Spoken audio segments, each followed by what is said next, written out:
Welcome back! My name is ballerscuba. This is Video Games Over Time. We are still in 1984. Today, we're going to play Hitchhiker's Guide to the Galaxy.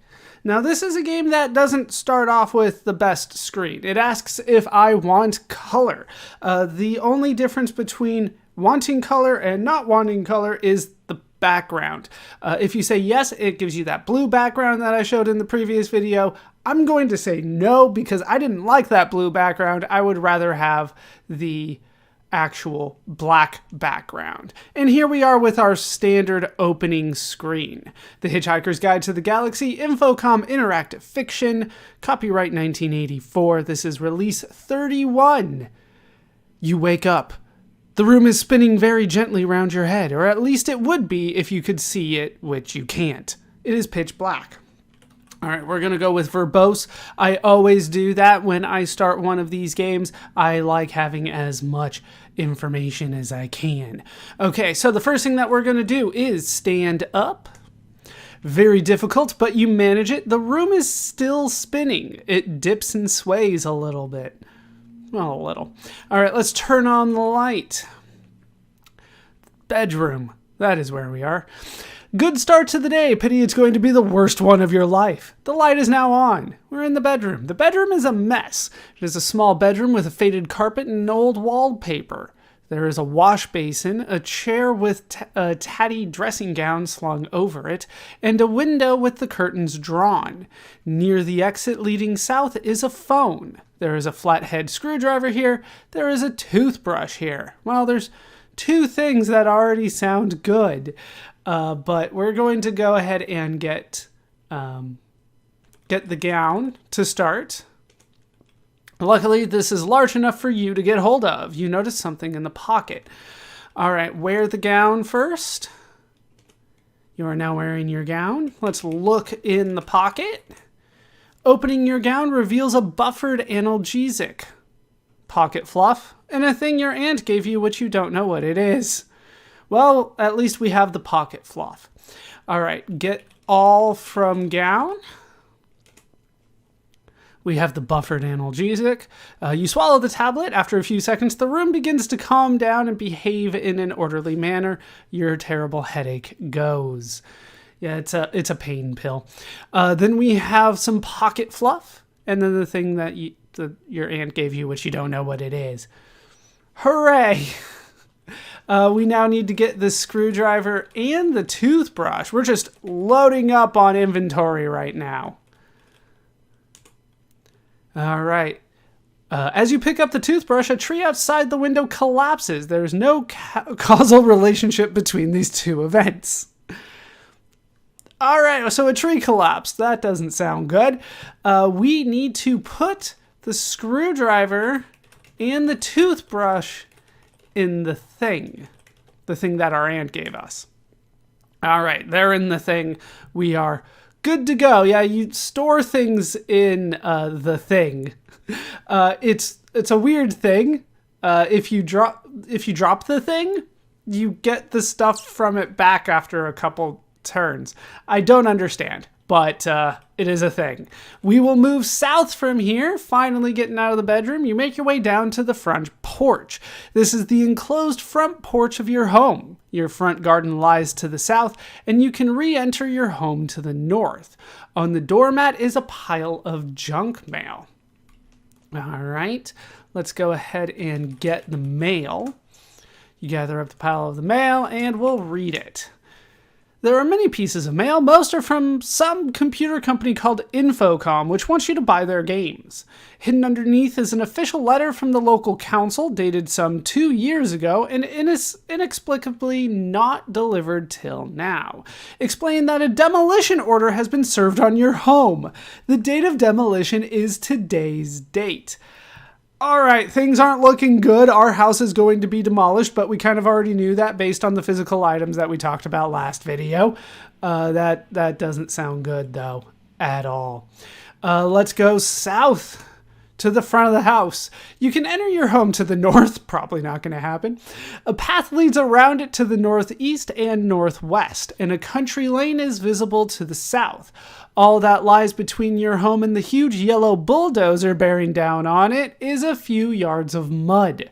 Mr. Prosser from the local council is standing on the other side of the bulldozer. He seems to be wearing a digital watch. There's a whole thing about digital watches in this book. He looks startled to see you emerge and yells at you to get out of the way. A bulldozer rumbles slowly towards your home. This doesn't sound good. So we have to basically follow the plot of the novel a bit here, so we're going to lie down. You lie down in the path of the advancing bulldozer. Prosser yells at you I'm like, what is that word? I got you now. Prosser yells at you to, for Christ's sake, move. That's what we're going for there. Okay. That took me a little bit. I'm like, what's Christ's sake? Chrisake? No, Christ's sake. Gotcha. All right. So now we just need to wait. Like, this is what we do. Time passes. The bulldozer thunders towards you. The ground is shaking beneath you as you lie in the mud. Yeah, this game kind of requires you to know what already happened in the novel or the TV show or the radio, but mostly the novel, if we're being honest. So you need to follow that pretty precisely.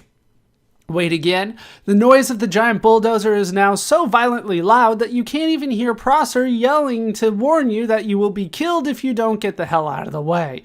You just see him gesticulating wildly. He's moving his arms. It's the way that I picture that. All right. Wait one more time. With a terrible grinding of gears, the bulldozer comes to an abrupt halt just in front of you. It shakes, shudders, and emits noxious substances all over your rose bed. Prosser is incoherent with rage. My roses. Moments later, your friend Ford Prefect arrives. He hardly seems to notice your predicament, but keeps glancing nervously at the sky. He says, "Hello, Arthur," takes a towel from his battered leather satchel and offers it to you. Well, I could use a towel, couldn't I? We want to... I'm thinking about the towel, but I don't think we actually get it yet. I think we wait.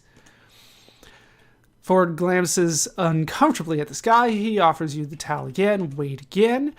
Ford seems oblivious to your trouble, so you ask, "Ford, what about my home?" He looks startled, then guilty. He starts to say something and stops. He starts to say something else and stops. Suddenly, he seems to see the bulldozer for the first time. Stops starting to say things and starts. He seems to come to a momentous decision. Says he has something of earth-shattering importance to tell you, and stresses the importance of a quick drink at the Horse and Groom. Pointing toward Prosser, you exclaim, "But that man wants to knock my house down!" Ford goes off for a quiet word with Prosser. From where you're lying, you cannot hear what's happening, although they seem deeply engrossed in conversation. We will wait one more time. Ford and Prosser stop talking and approach you. Ford says that Prosser has agreed to lie in your place so that the two of you can go off to the pub. Reluctantly, Prosser steps forward and lies in front of the bulldozer. You stand up. It's a bad decision by Prosser, but what do I know? We're going to head south from here to the country lane. The road runs from your home to the north toward the village pub to the west. So we will go west. We're going to head to the pub. The pub is pleasant and cheerful, and full of pleasant and cheerful people who don't know they've got about 12 minutes to live and are therefore having a spot of lunch. Some music is playing on an old jukebox. The exit is east. There's a barman serving at the bar. Behind the bar is a shelf. It is full of the sort of items you find on shelves behind bars and pubs. I don't know, has he got hard liquor? Is it like the well liquor there? All right. Examine the shelf. I need more information on the booze. On the shelf behind the bar is the usual array of bottles, glasses, and soggy beer mats, some packets of peanuts, and a plate of uninviting cheese sandwiches. Ford hurries after you. Well, let's go ahead and buy a sandwich. I don't know what money I have in my robe, but we're going to go ahead and buy it nonetheless. The barman gives you a cheese sandwich. The bread is like the stuff that stereos come packed in. The cheese would be great for rubbing out spelling mistakes, and margarine and pickle have performed an unedifying chemical reaction to produce something that shouldn't be, but is turquoise. Since it is clearly unfit for human consumption, you are grateful to be charged only £1 for it. Ford buys lots of beer and offers half to you. Muscle relaxant, he says impenetrably. The conversion rate, let me try to do that in my head. The conversion rate was about £2 to $1 back then, I believe. I think. I don't know. It's, I wasn't really alive in 1984, but let's say it was £2 to $1. So it's about $2, which, if you factor in inflation, is probably somewhere in the range of like $5 to $6. I think that's the math, somewhere around there. Doesn't matter. It's a fairly cheap cheese sandwich. That's the point. Let's go ahead and drink the beer, and then I can do math better. It's very good beer, brewed by a small local company. You particularly like its flavor, which is why you woke up feeling so wretched this morning. You were at somebody's birthday party here in the pub last night. You begin to relax and enjoy yourself, so when Ford mentions that he's from a small planet in the vicinity of Beetlejuice, not from Guildford as he usually claims, you take it in your stride and say, "Oh yeah? Which part?" Sure, he's from Beetlejuice. Let's drink more beer. I need a lot of beer in me at this point. It is really very pleasant stuff with a very good dry, nutty flavor, some light froth on top, and a deep color. It is at exactly room temperature. Yeah, that's common in England. You reflect that the world cannot be all bad when there are such pleasures in it. Ford mentions that the world is going to end in about 12 minutes. You know what I'm going to do? I'm going to drink beer. Yeah, here in America, we would never serve beer anything higher than like just above freezing. But in England, room temperature, warm beer even, fairly common. There is a distant crash which Ford explains is nothing to worry about, probably just your house being knocked down. Well, that doesn't sound good. Let's check out my house. Let's head east to the country lane. The road runs from your home to the north toward the village pub to the west. You see the huge bulldozer heaving itself among the cloud of brick dust, which is all that remains of your home. As you start up the lane, a small dog runs to you, yapping. Ford hurries after you. That doesn't sound good. Dog, you can have my sandwich. The dog is deeply moved. With powerful sweeps of its tail, it indicates that it regards this cheese sandwich as one of the great cheese sandwiches. 9 out of 10 pet owners could happen by at this point, expressing any preference they pleased, but this dog would spurn both them and all their tins. This is a dog which has met its main sandwich. It eats with passion. It ignores a passing microscopic space fleet. This is one of many, I should say, one of those kind of puzzles that you're not going to solve the first time you play the game. It doesn't always immediately have you lose, but you sometimes can't beat the game if you don't know exactly what you're doing going into it. This is one of those puzzles. Why would you give the sandwich to the dog? Because then it doesn't destroy the microscopic space fleet. Makes sense, right? All right, we're going to go north, back to my home. You reach the site of what was your home. It is now a pile of rubble. Mr. Prosser looks sheepishly triumphant, a trick few people can do, as it requires a lot of technically complex deltoid muscle work. There is a huge pile of rubble to the north, a path leads around it to the northeast and northwest, and a country lane is visible to the south. Mr. Prosser from the local council is standing on the other side of the bulldozer. He seems to be wearing a digital watch. Does he think it's fancy? Ford hurries after you. We will wait for Ford here.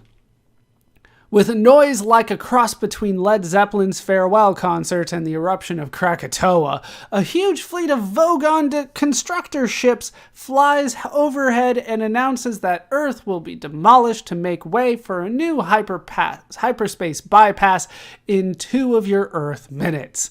In all the turmoil, you drop the thing your aunt gave you, which you don't know what it is, and it rolls away. It is the least of your worries. Anyway, you've been trying to get rid of it for years.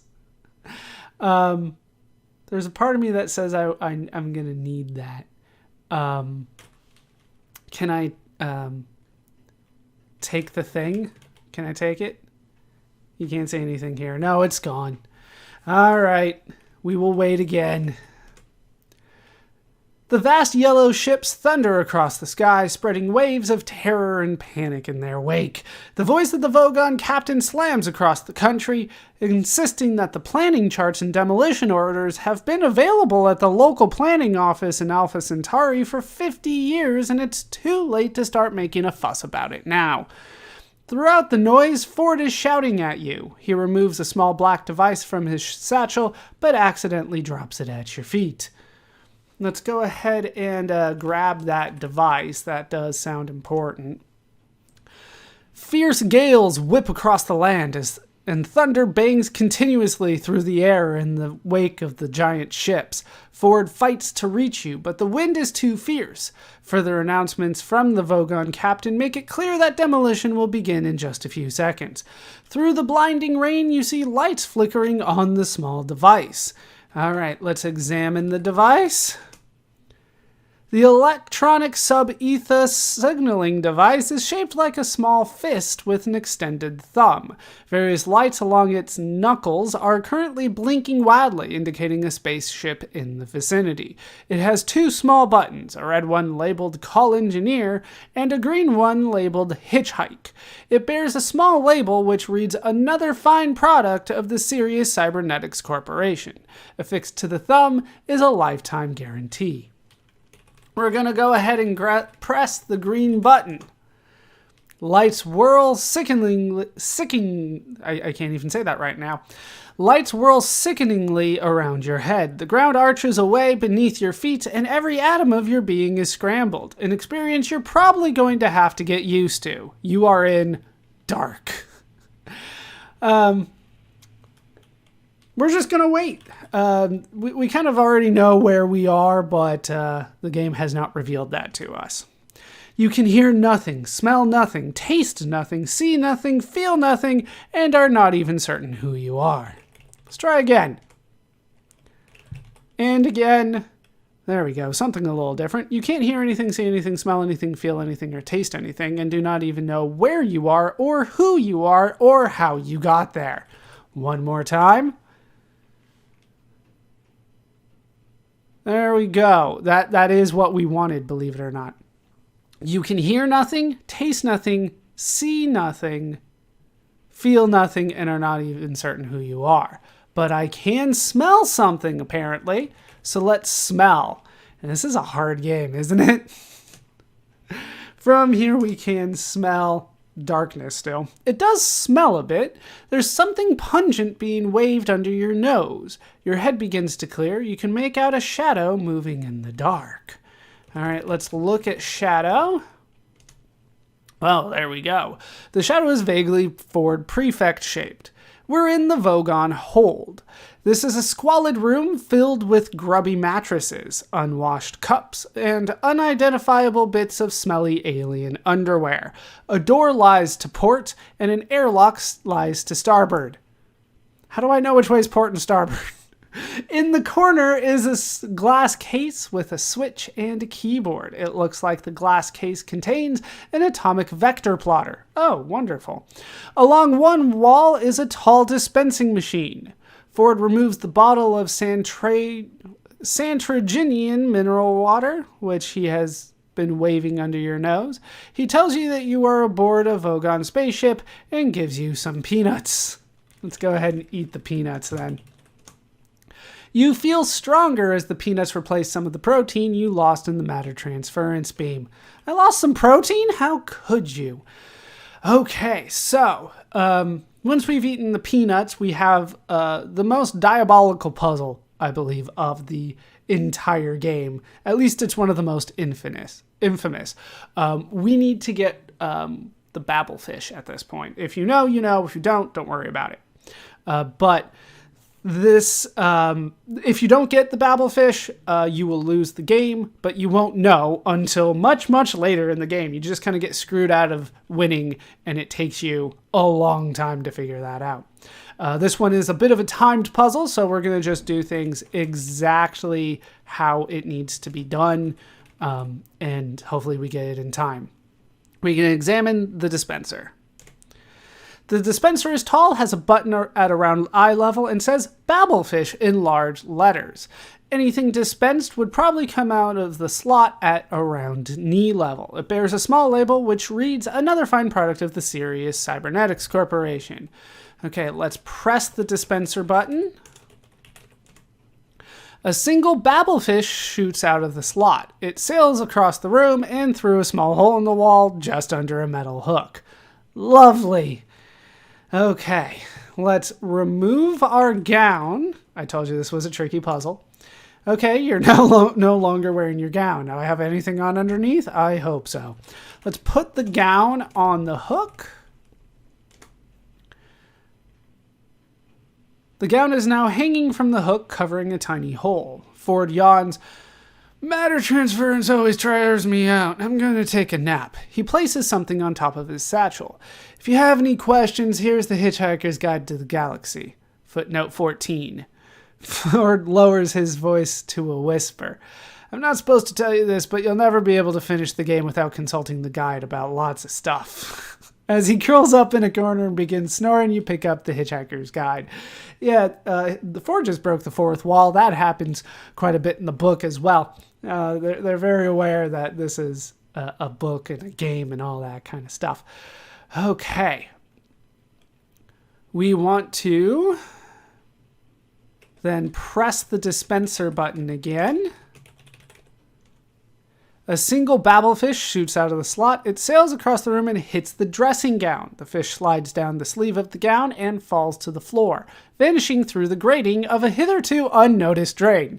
Yeah, as you keep on trying to get a Babelfish, you keep on noticing things that prevent you from getting it. So you have to keep trying and trying. So let's get the towel and put the towel on the drain. Yeah, I didn't need to get the towel before. We got that later. All right, the towel completely covers the drain. All right, let's press the dispenser button. A single Babelfish shoots out of the slot. It sails across the room and hits the dressing gown. The fish slides down the sleeve of the gown and falls to the floor, landing on the towel. A split second later, a tiny cleaning robot whizzes across the floor, grabs the fish, and continues its breakneck pace toward a tiny robot panel at the base of the wall. The robot zips through the panel and is gone. All right, now we can get the satchel and put the satchel on the panel. Okay, the satchel is lying on its side in front of the tiny robot panel. All right, let's press the dispenser button. Let's see what happens now. A single Babelfish shoots out of the slot. It sails across the room and hits the dressing gown. The fish slides down the sleeve of the gown and falls to the floor, landing on the towel. A split second later, a tiny cleaning robot whizzes across the floor, grabs the fish, and continues its breakneck pace towards a tiny robot panel at the base of the wall. The robot plows into the satchel, sending the Babelfish flying through the air in a graceful arc.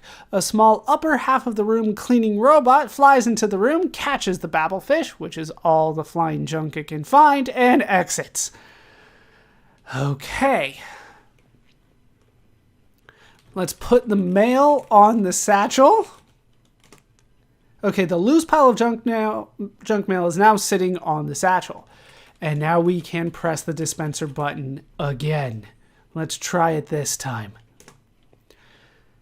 A single Babelfish shoots out of the slot. It sails across the room and hits the dressing gown. The fish slides down the sleeve of the gown and falls to the floor, landing on the towel. A split second later, a tiny cleaning robot whizzes across the floor, grabs the fish, and continues its breakneck pace towards a tiny robot panel at the base of the wall. The robot plows into the satchel, sending the Babel fish flying through the air in a graceful arc, surrounded by a cloud of junk mail.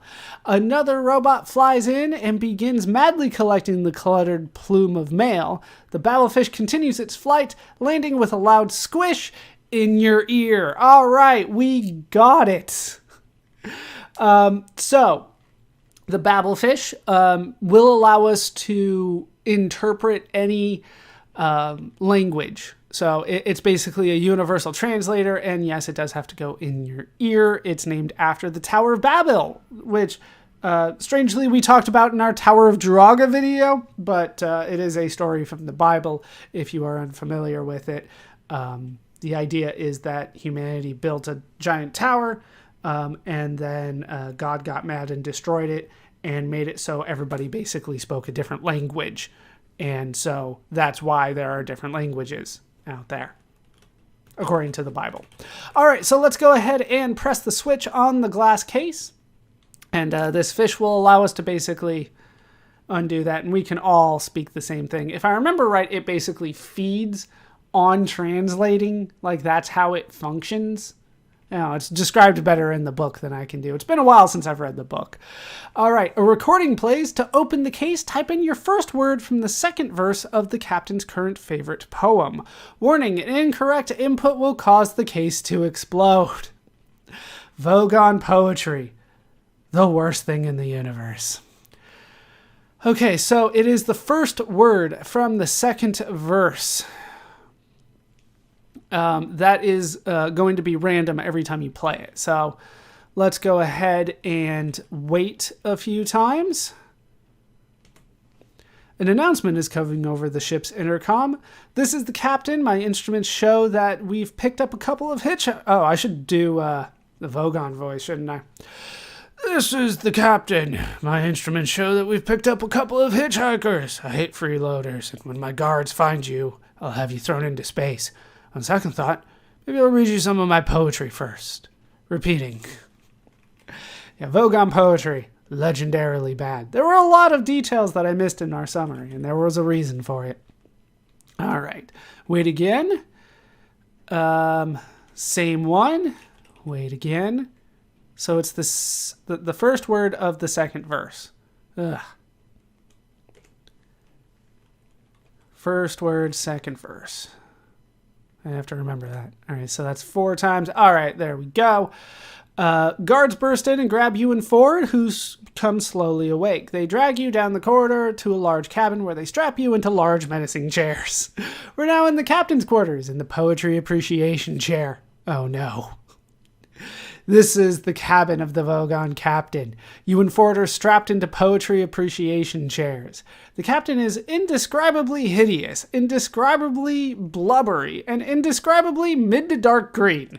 He is holding samples of his favorite poetry. Let's wait again. If he's going to read us his poetry, mutters Ford, sweating profusely. Just pray he softens us up with some cudgels first. Hello, hitchhikers, begins the Vogon captain. I've decided to read you a verse of my poetry. We're gonna wait. Time passes. Oh, freddled grunt-bugly, thy nectarations are to me. Oh, no. Enjoy poetry.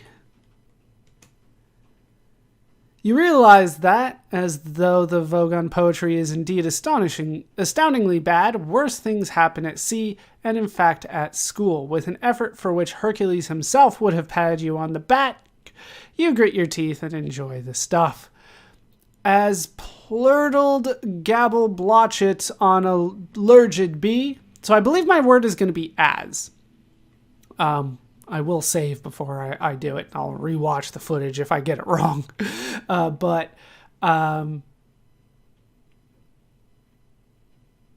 Yeah, I believe that is what I need. The word as. Yeah, because the poetry also changes. Let's go ahead and wait. Group, I employ thee, my foonting turling drums, and hooptiously drangle me with crinkly bindle wordles, or I will rend thee in the gobberworts of my blurgle crunch, and see if I don't. You looked like you enjoyed my poem, I think. Yes, I think I'll read the next verse also. How many times have I waited? 1, 2, 3. I think I need to wait one more time. Actually, I think this is the next one. Bleem, miserable vengeant, bleem forever, messinglish asunder frap. I think... Yeah, no, I think the word that I'm looking for is bleem. I forget. It's been a while. I think that's the one that I'm looking for. Bleem. It's either bleem or as. I'm going to try bleem. Frippinglicious wing gunts, whilst moon grovenly cormsids. Gushy morphusit, thou expungiest groupisk. Wait. Grand with altitude, form into formless bloit. Why not then moose? And I think we're good. Now wait one more time. There we go. Time passes since you've somehow managed to survive 2 verses of my poetry. So yes, there was the space in between. So bleem is the first word of the second verse. I have no choice but to space you. Guards! A guard grabs you and Ford and drags you towards the hold. Ford whispers, don't worry, I'll think of something. And we're back in the Vogon hold. This is a squalid room filled with grubby mattress, unwashed cups, and unidentifiable bits of smelly alien underwear. The door lies to port and an airlock lies to starboard. Your gown is hanging from a hook and a towel is draped over a drain on the floor. There's a satchel here, resting in front of the tiny robot panel. In the corner is a glass case with a switch and a keyboard. It looks like the glass case contains an atomic vector plotter. Along one wall is a tall dispensing machine. The guard releases you and Ford and begins cycling the air in the airlock. Hey guard, shouts Ford. Do you really enjoy this sort of thing? Shouting, stomping around, shooting people? Is it really a fulfilling career? Sure. Okay. We are going to type... I think it's bleem. I think that's what I need to do. And that's how you have to do it. The glass case opens. All right, we got it. Ford continues to talk the guard into a sudden career change. We're going to get that plotter. Ford continues to try the top. Yeah, we're still doing the same thing. Get the gown and towel. And then we are going to wait a few times here. All right. Time passes. The guard says, well, all things considered, I guess I like being a guard, especially the shouting. Resistance is useless. Close. He throws you and Ford into the airlock and closes the door. If I remember right, resistance is useless is the phrase from the book, but I know a different phrase. Airlock. This airlock has massive doors to port and starboard. Ford points at the outer door. In about 2 minutes, it'll open and we'll be ejected into the vacuum of space. But don't panic. I'll think of something. We're going to wait. We're just going to not panic here. Ford is mumbling to himself. I'm sure he is. Ford produces a pencil and begins scribbling equations on the wall. Wait. Ford eyes light up. Do you still have the electronic sub-ether auto-hitching thumb? At that moment, the airlock door opens and you or Ford are blown out into space. Your elbow must have struck some key on the Hitchhiker's Guide because it begins droning out an entry, coincidentally enough, the entry on space. If you hyperventilate and then empty your lungs, you will last about 30 seconds in the vacuum of space.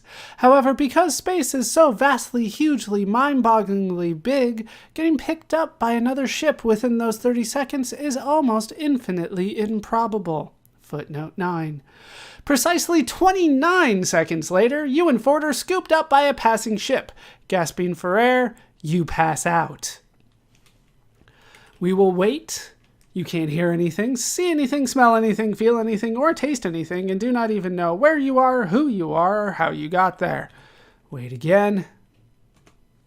You can hear nothing, smell nothing, taste nothing, see nothing, feel nothing, and are not even certain who you are.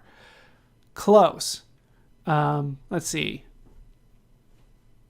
They rearranged things, but all the senses are still there. Wait again. There's nothing you can taste, nothing you can see, nothing you can hear, nothing you can feel, nothing you can smell. You do not even know who you are. All the senses are still there. You can't see anything, smell anything, feel anything, or taste anything, and do not even know where you are, who you are, or how you got there. And now something is missing. We can hear.